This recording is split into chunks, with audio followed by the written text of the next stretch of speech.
Okay, so this is pretty much as advanced as I've gotten in chemistry. This is stoichiometry, alright? I'm going to do my best to teach you how to do it. Now, if you're in my class, you have this blue packet thing. This is actually question number 9. The reason why this packet's so useful is, quite frankly, it tells you the answers. All you need to show is the work. Now, the work for stoichiometry is the stuff that most people have trouble with. Because, well, quite frankly, it's really time-consuming and annoying. So it says you start with 100 grams of calcium carbonate and 45 grams of iron 3-sulphosphate. And I've written your balance equation with the molar masses underneath just because I really don't want to show you how to do that again and again and again. It's very time consuming for me. Okay, so first thing you have to do is find out which reactant is the limiting reactant. Now you know both your reactants are on the reactant side, obviously, which is CaCO3 and FePO4. So how do you find which reactant is limiting reacting? You need to get them in this 1 mole of each other. Like with our conversions, how you get something from moles to grams, grams to moles, whatever. That's what we're about to do. So, first off, I'm going to get to moles of iron 3 phosphate, or iron 2 phosphate. Iron 3 phosphate. So, you start with 100 grams CaCO3, and you're going to convert from grams to moles. So, you write your molar mass down here, 100.09 grams CaCO3 over what you need, which is moles. 1 mole of CaCO3, which I've already told you, but the reason why it's 1 mole over the molar mass is because this is how much 1 mole weighs. That's why it's called the molar mass. Now you can either plug that in your calculator, divide 100 by 100.09 and multiply it by 1 to get that number, or you can do what I do. What I do is I go ahead and write the next thing I need. This is hard for some people because it takes more thinking, but this is an easy trick to remember. What you have on top is the unit you'll have on the bottom, which means you know you're going to have moles, because moles is the unit, not 1, moles. This is where the mole ratio comes in. I'm going to give a brief description of mole ratio because this is a simple concept. The mole ratio is found by finding the coefficients in your balanced equation. This one, not that one, which is 3, 2, so understood 1, and then understood 1, okay? Now you're trying to go from moles of this compound to moles of this compound, so you need that mole ratio. Well, you know you have CaCO3 on top here, and you have moles of that, so now you're bringing it to the bottom. So that means you're going to have 3 moles of CaCO3. Why 3? Because the coefficient is 3 in your balanced equation. Now, what are you trying to get? You're trying to get FePO4, 2 moles of that.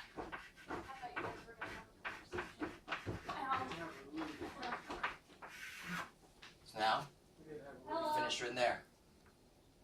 Hey. And so, now you go from 2 moles of FePO4 to grams. Actually, you can just do it in moles. So, this is it. That's all you need. This is a very simple way of remembering it. Big line here, alright? Grams of CaCO3, molar mass of CaCO3. Grams, grams. Moles CaCO3, moles CaCO3. Easy, easy, easy to remember, okay? Now you plug that in the calculator and you get how many moles of FePO4 you have. I'm going to grab my calculator real quick. This great, fantastic pink calculator. So, what do? 100 divided by 100.09, and then multiply that, or divide that by 3, because that's on the bottom. Divide by 3, and then multiply it by what's on top, which is 2. This is basically the same as if you want to write this as a fraction. 2 over 3, right? Dividing by 3 and then multiplying by 2 is the same thing as multiplying it by 2/3. That's why it's called a mole ratio. It's a fraction, okay? Easy to remember. So what do you have? You have 0.66, guess how many sig figs? 3, alright? 0.667 mole of FePO4. Now what the heck did I just do? You're probably really confused. I went from this to that. That makes no sense.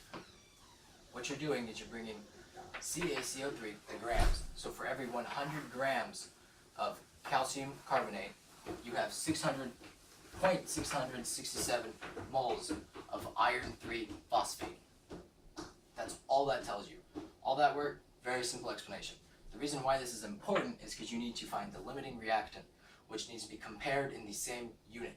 So to quickly find the other one, you'll do the exact same thing except not convert the moles. So you have 45 grams FePO4, and you put that over 150.84 grams FePO4, bring it 1 mole. And so now you're just dividing 45 by 150.84. So 45 divided by 150.84. Times 1, of course, but that's understood pretty much. So you have 0.298, if you want to be specific, moles of FePO4. Guess what? You have way less this than that. If you can't tell that, you can always subtract. It should be pretty clear though. Which means that this is your limiting reactant because you will run out of it before you run out of that. Alright? That's easy to remember. You do this, you get them to the same thing. They're both in moles of FePO4. As long as you get them the moles of the same thing, doesn't matter. Or you can even go as far as to get them grams of the same thing. There's no point in doing that though, because you get to moles before you get to grams. Alright? So, now that you know your limiting reactant is FePO4, you can move on. You're going to pause and erase. Okay, now that I have a nice clean blackboard, we can continue.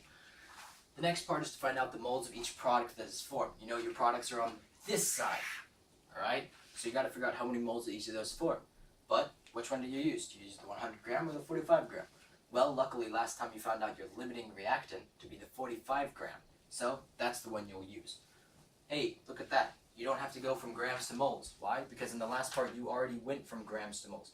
So you know that you have 0.298 moles of iron phosphate. So you can start with that. 0.298 moles iron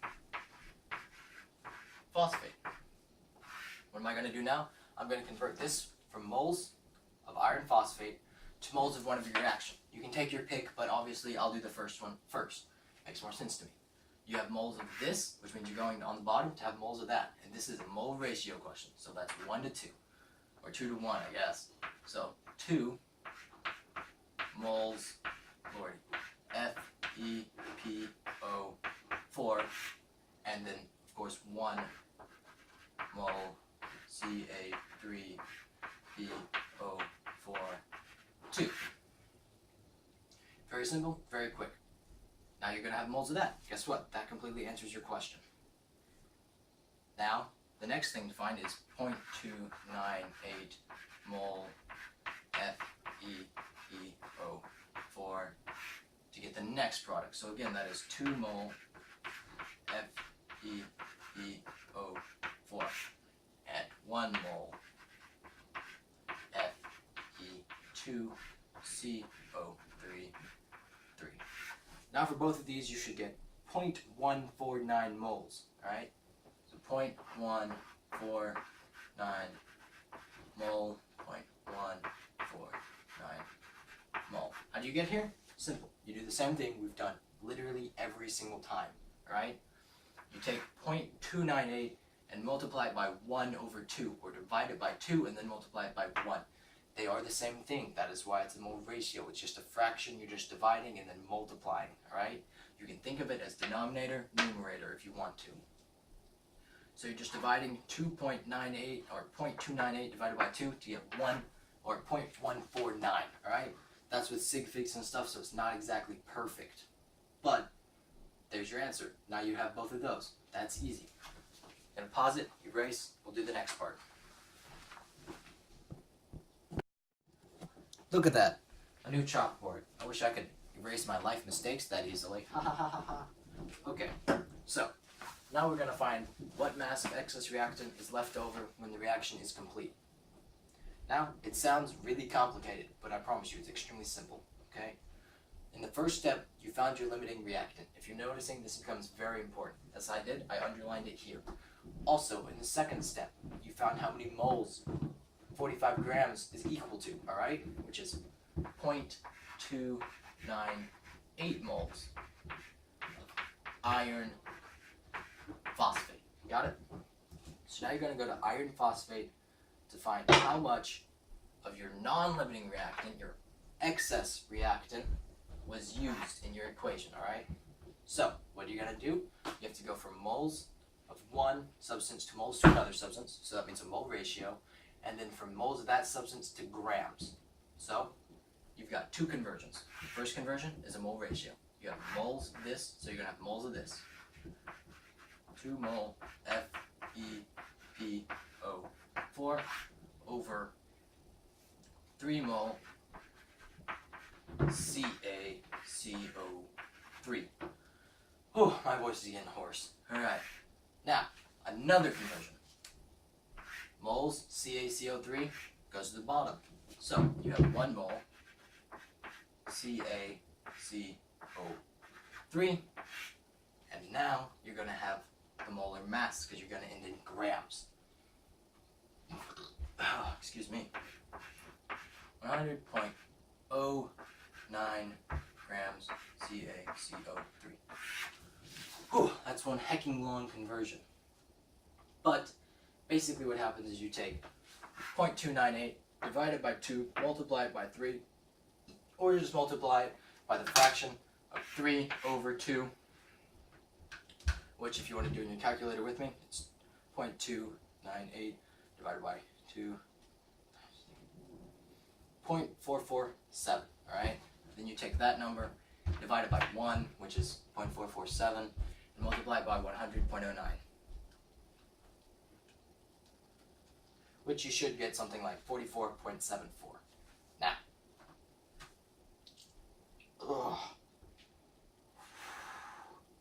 okay, so that means that much is used. So for every 0.298 moles of iron phosphate, you use 44